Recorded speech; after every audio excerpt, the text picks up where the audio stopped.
Ըստ ձեզ, ստրեսային իրավիճակներում որ երեխաները կարող են լինել ավելի դիմացկուն, ավելի շուտ հարմարվող, ադապտացվող, ավելի ստրեսակայուն, այն երեխաները, որոնք մանկության շրջանում ապրել են ապահով, բարենպաստ, սիրո, ընդունման, խրախուսանքի, քաջալերանքի, համագործակցության մթնոլորտում, թե այն երեխաները, որոնք մեծացել են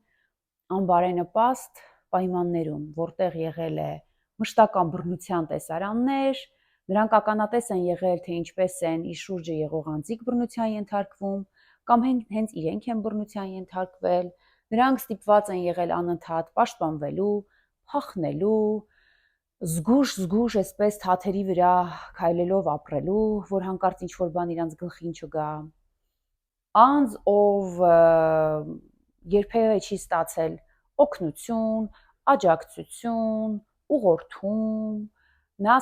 ստիպված է եղել իր այդ մանկության տարիքից անընդհատ պայքարելու գոյատևման համար։ Ըստ ձեզ, որ բալիկը, որ երեխան կարող է իր հետագա հասուն կյանքում ավելի